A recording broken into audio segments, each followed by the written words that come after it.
আসসালামু আলাইকুম। আশা করি আপনারা সবাই খুব ভালো আছেন, সুস্থ আছেন। আজকে একটা বিষয় নিয়ে আপনার সাথে একটু কথা বলবো, সেটা হচ্ছে নবীন ফ্যাশন নিয়ে।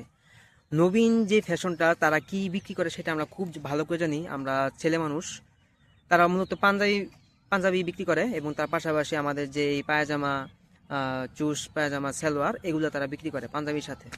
এরপর তাদের এক্সটার্নাল কিছু আরও জিনিসপত্র আছে যেগুলো তাদের নিজস্ব কারখানায় তারা তৈরি করে। সেই পাঞ্জাবিগুলি কিন্তু তারা প্রতি ঈদ ছাড়াও, প্রতি ঈদের 2টা মৌসুম ছাড়াও প্রতিনিয়তই তারা বিক্রি করে যাচ্ছে।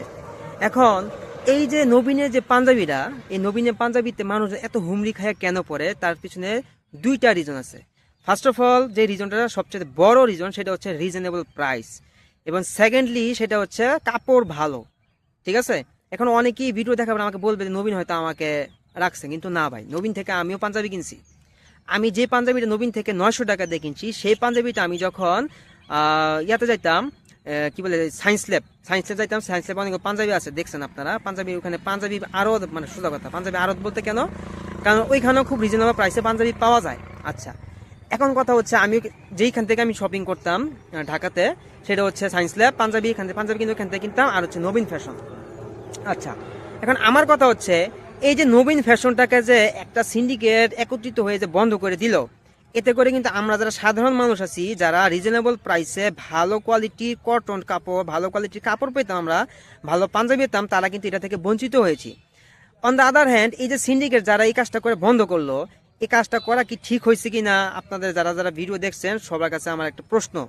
এখন কথা হচ্ছে, আমি যে পাঞ্জাবিটা নবীন থেকে আমি 900 টাকা কিনতে পারতাছি, ভালো এবং ফেব্রিক্স ভালো, ভালো ফেব্রিক্সের কাপড় 900 টাকাতে কিনতে পারতাছি, সেই একই ফেব্রিক্সের কাপড়, একই ধরনের কাপড় চোপড়, ওইটা আমি আদার্স একটা শপে পাচ্ছি, সেটার দাম 2200 টাকা, সেটার দাম 1500 টাকা, সেটার দাম 1800 টাকা। এই যে দামের যে একটা তারতম্য, দামের যে একটা উঠানামা, এটা কেন? নবীন যেটা করে, তারা যেটা করে, প্রফিট তারা সীমিত রাখে, কিন্তু তারা কাপড় ভালো দেয় এবং প্রাইসে তারা সীমিত রাখে। ঠিক আছে, রেখে আমাদের কাছে তারা পাঞ্জাবি সেল করে, আমরা যারা ক্রেতা আছি তারা আমরা ওইখান থেকে কিনি। এখন এই এই টপিকটা নিয়ে দেখলাম বাংলাদেশে এখন সেই লেভেলের একটা হাইপ উঠতেছে যে নবীনে ফ্যাশন কেন বন্ধ। আসলে আমার কাছে প্রশ্ন, নবীন তো খারাপ কিছু করতেছে না ভাই, সে বিজনেস করতেছে। সে আমাদেরকে, আমরা যারা সাধারণ মানুষ আছি, সাধারণ জনগণ আছি, আমরা যারা ছেলে মানুষ, যারা প্রতি 2টা ঈদে আমরা ভালো একটা পাঞ্জাবি কিনতে চাই বা ভালো একটা কাপড় চোপড় কিনতে চাই, নবীন থেকে পাঞ্জাবি কিনতে যাই, তখন আমরা রিজনেবল প্রাইসে ভালো কটন ফেব্রিক্স আমরা পাই নবীন থেকে, এবং আদার্স থেকে তো পাই না তাই না, পাই, কিন্তু দামটা একটু নবীন থেকে একটু বেশি থাকে। কিন্তু নবীন কি করে, নবীন ফ্যাশন কি করে, নবীন ফ্যাশন করে কি, তারা তাদের সীমিত প্রফিট রেখে তারা রিজনেবল প্রাইসে তারা কাস্টমারদের কাছে বা কনজিউমার যারা থাকে তাদের কাছে বা ক্রেতা যারা থাকে তাদের কাছে তারা এই পাঞ্জাবিগুলো সেল করে।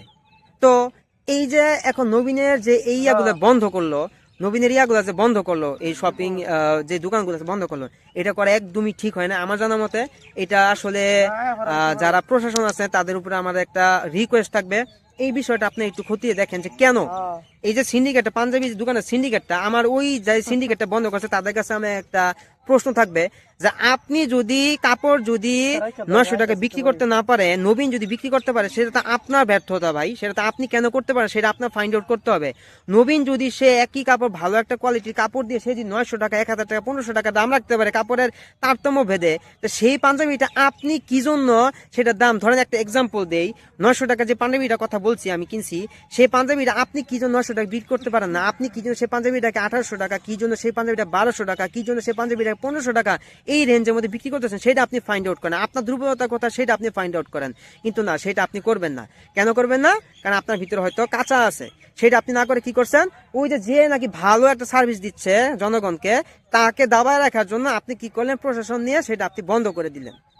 এবার জিনিসটা বোঝেন, আপনারা যারা ভিডিও দেখেছেন জিনিসটা একটু বোঝেন, যে যে মানুষটা আমাদের জনগণের জন্য চিন্তা করে সে রিজনেবল প্রাইসে ভালো কোয়ালিটি পাঞ্জাবি দিচ্ছে, আর সেই একই পাঞ্জাবি আদার্স যে সবগুলোতে আছে তারা সেটা বিক্রি করতে পারছে না, তারা বিক্রি করতেছে সেটা 1200 টাকা, 1500 টাকা বিক্রি করতেছে, অনেক দামে বেশি বিক্রি করতেছে।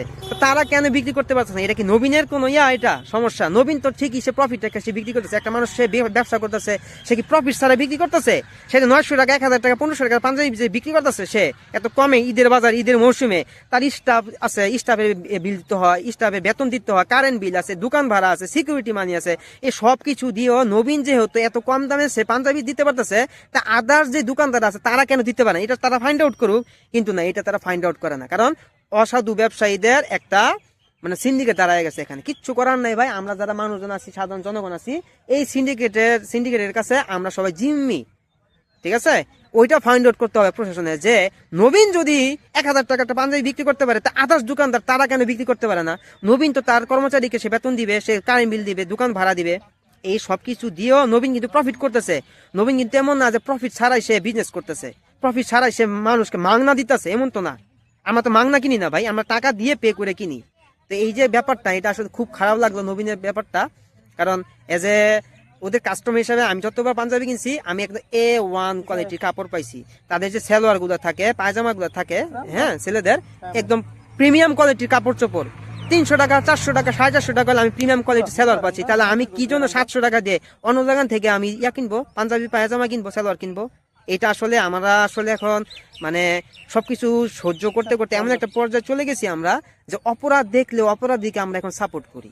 ঠিক আছে, তো যাই হোক, যতটুকু শুনলাম মগবাজারের সেই ব্রাঞ্চটা ছাড়া বাকি সব ব্রাঞ্চে নাকি নবীনের দোকানটা এখন চলমান আছে। তো আপনাদের যারা যারা ভিডিও দেখছেন, যদি মনে হয় হ্যাঁ নবীনের কাপড় ভালো, অবশ্যই আমরা নবীন থেকে কেনাকাটা করব। ঠিক আছে, আর যদি মনে হয় না কাপড় থেকে ভালো না, নবীন থেকে আমরা কেনাকাটা করব না। ঠিক আছে, তো এটাই একটা কথা। আসলে ভাই আমরা এখন অত্যাচার নিপীড়ন এগুলো সহ্য করতে করতে আমরা বাঙালিরা সয়ে গেছি। অন্যায় দেখে দেখতে সিন্ডিকেটের কাছে জিম্বি হতে হতে আমরা এখন সয়ে গেছি।